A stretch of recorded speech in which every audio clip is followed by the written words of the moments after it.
Olá, estudantes do 7º ano da Escola Municipal Edgar Torres. Sejam bem-vindos a mais uma aula de língua portuguesa com o professor Ricardo Paes. Hoje, estudaremos sobre os textos normativos e legais. Bons estudos!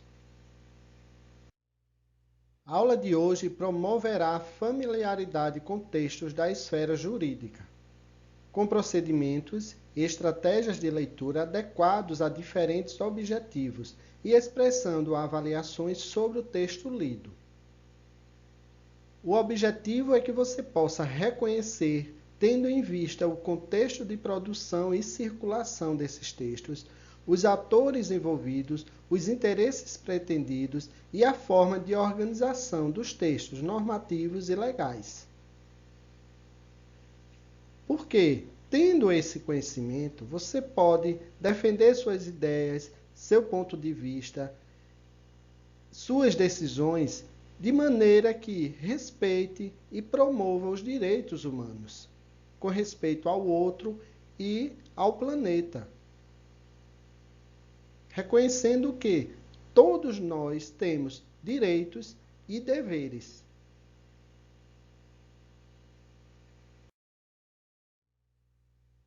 Texto normativo. Que tipo de texto é esse? É o texto criado com o objetivo de registrar normas e preceitos que regem o comportamento de determinado grupo social. Dentre estes, podemos citar alguns que são de suma importância para determinar o convívio em sociedade e assegurar direitos e deveres do cidadão. Veja o exemplo aí ao lado dessa placa de trânsito.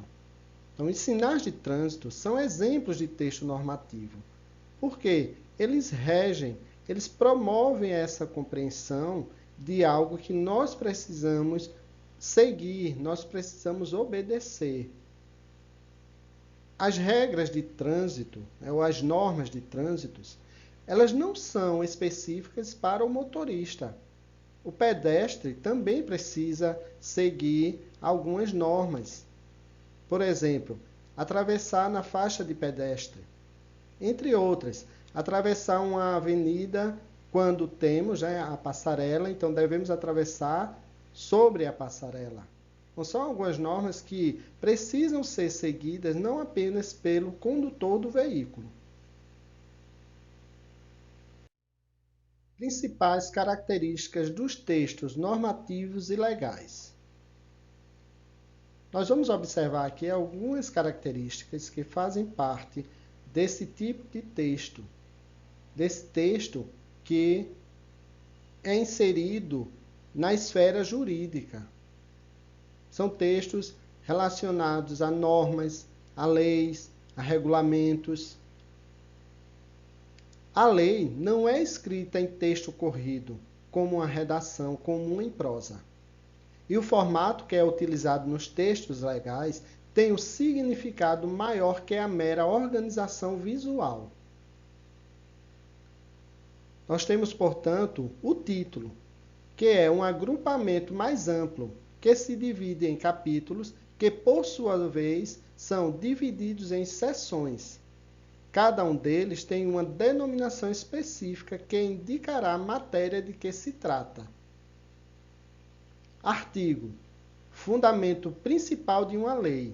É também conhecido como caput e pode dar origem a outros artigos que o explicam ou o complementam.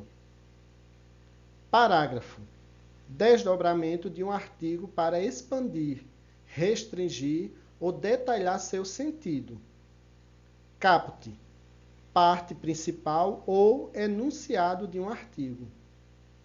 Inciso. Desdobramento de um artigo ou parágrafo. É representado por algarismos romanos. E as alíneas, simbolizadas por letras minúsculas, e são subdivisões dos incisos.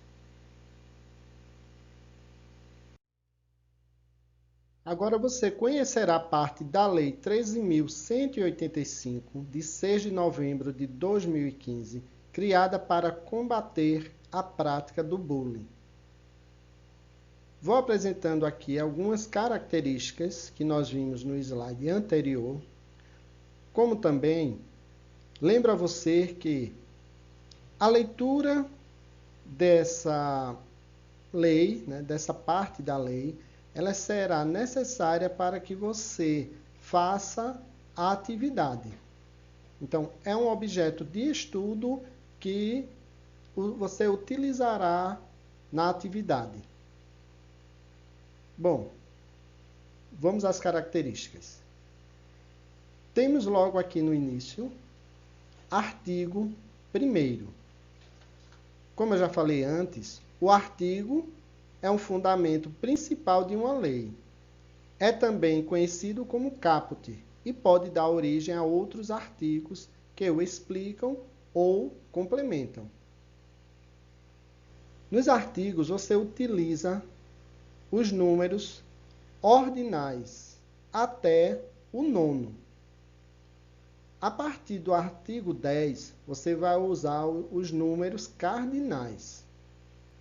Da mesma forma, quando você faz a leitura, você diz artigo 1º, artigo 2º, artigo 3º, e assim sucessivamente, até o artigo 9º. A partir do artigo 10, você lê artigo 10, artigo 11, artigo 12 e assim sucessivamente. Agora nós temos os parágrafos. Observe o símbolo que representa o parágrafo. E o parágrafo é o desdobramento de um artigo para expandir, restringir ou detalhar seu sentido. Então, nós temos aqui parágrafo 1º, parágrafo 2º. Lembrando que a leitura de uma lei, você tem que seguir esse padrão. Quando faz a leitura do artigo, você fala a palavra antes. Artigo 1º, artigo 2º. Da mesma forma, segue as outras partes da lei. Parágrafo 1º, parágrafo 2º. Ok? Nós temos agora aqui no artigo 2º os incisos. Veja que os incisos, eles são em algarismos romanos. É um desdobramento de um artigo ou parágrafo. É representado, como eu disse, por algarismos romanos. Logo abaixo, nós temos parágrafo único. Por que essa expressão? Porque se o artigo ele tem apenas um parágrafo, então você não vai colocar primeiro parágrafo, e sim você vai usar a expressão parágrafo único. Tudo bem?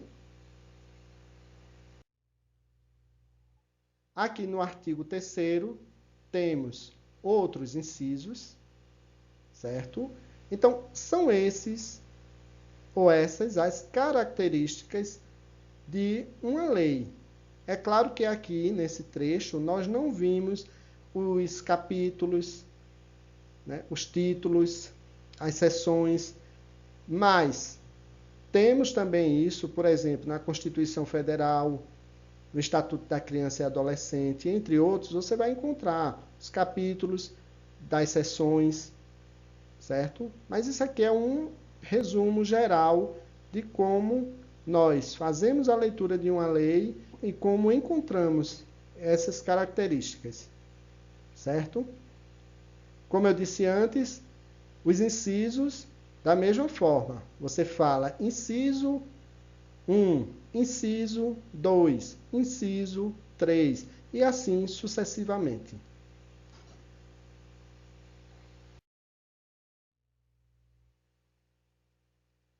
Acompanhe agora alguns exemplos de gêneros textuais que seguem essa linha, que seguem essa organização dos textos narrativos. Nós temos aqui os estatutos. A palavra estatuto vem do latim status, que significa posição vertical, situação, condição. Estatuto é o conjunto de normas jurídicas que determinam a garantia de direitos de determinado grupo social. Nós temos, por exemplo, o Estatuto da Criança e do Adolescente, que fez 30 anos, o Estatuto do Idoso e Estatuto da Terra. Por exemplo, Estatuto do Idoso.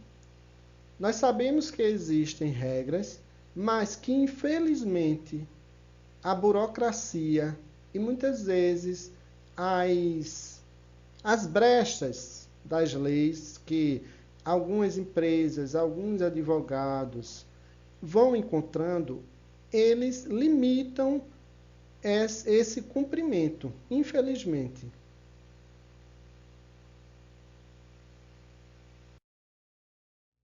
Regimentos internos. É um conjunto de regras estabelecidas por um grupo para regulamentar o seu funcionamento. Pode ser usado tanto no poder público como em tribunais ou na iniciativa privada. Por ser uma norma interna, não tem caráter de lei. Exemplo, o regimento interno de condomínio. Então, nós temos esses regimentos. Da mesma forma, pode existir um regimento interno em uma escola, em uma empresa. Então, esses regimentos, eles não têm o caráter de lei, mas são normas que precisam ser cumpridas por quem faz parte daquela instituição ou daquele bloco ali de prédios, né, no caso de um condomínio.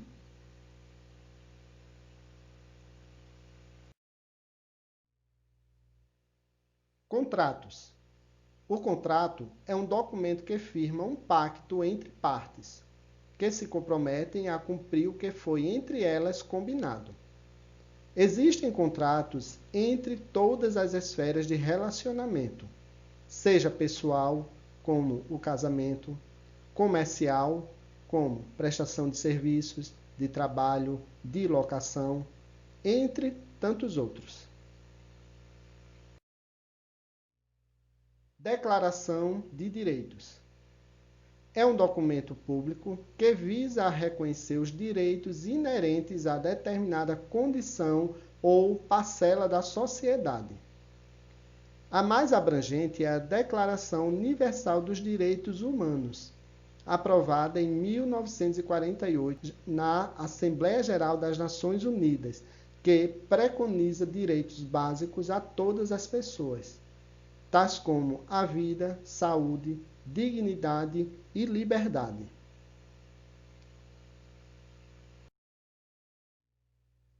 Declaração dos Direitos da Mulher e da Cidadã.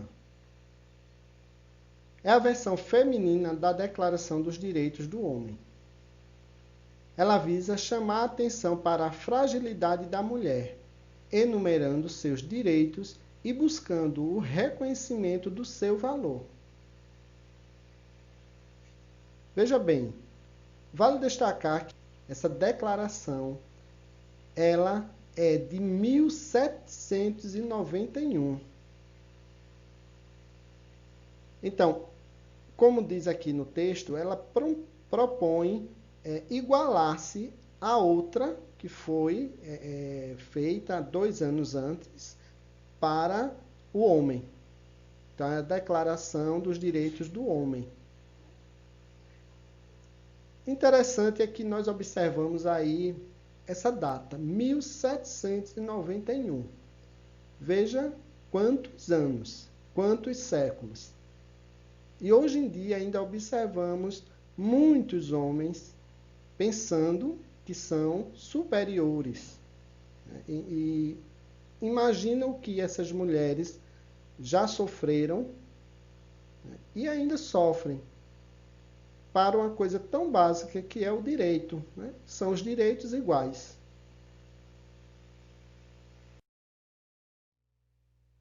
Direitos da criança. A Declaração Universal dos Direitos da Criança é um texto normativo criado pela UNICEF, Fundação para as Nações Unidas para a Infância, que busca promover a defesa dos direitos da criança. Vejam que nós temos aqui no Brasil Estatuto da Criança e do Adolescente. Mas existe a lei, a Declaração Universal desses direitos que envolve a criança, né? Dos direitos da criança. Declaração dos Direitos das Pessoas Deficientes. É uma resolução aprovada pela ONU, Organização das Nações Unidas, que reconhece os direitos das pessoas com deficiências, respeitando-lhes as características e garantindo-lhes o acesso a políticas e ações que lhes permitam inclusão social e garantia de direitos fundamentais a essa inclusão. Porque quando se fala em inclusão, nessa declaração dos direitos da pessoa com deficiência, dessa inclusão, muitas vezes existe uma diferença entre a inclusão e a integração. Porque algumas pessoas pensam que apenas colocar o deficiente compartilhando das mesmas práticas dos outros é suficiente. Mas não é isso. A inclusão, ela visa observar e atender às necessidades e promover algo que seja compatível e que faça essa pessoa se sentir inserida. Não adianta apenas você coloca um aluno na sala de aula, mas ele não participa daquelas práticas. Então, o currículo não se adequa à necessidade desse aluno. Então, precisa que isso seja pensado e colocado em prática, para que essa pessoa ela se sinta incluída dentro do estabelecimento e tendo oportunidades de participar da mesma forma que os outros. Bom, agora é o momento de você fazer a atividade aplicando a lei. Então, nesta atividade, você deverá refletir sobre as duas situações e se posicionar, justificando sua decisão sobre a melhor forma de atuar, segundo a Lei 13.185, de 6 de novembro de 2015, criada para combater a prática do bullying. Então, é a lei que nós vimos anteriormente, no início da aula. Quando você fizer a leitura dessas duas situações, fique atento. Além do que você deve responder, reflita a respeito se cada situação ela corresponde ou ela significa uma prática de bullying ou não. Então, analise detalhadamente cada uma das situações e veja se elas se configuram bullying. Temos aqui as 3 perguntas relacionadas à primeira situação.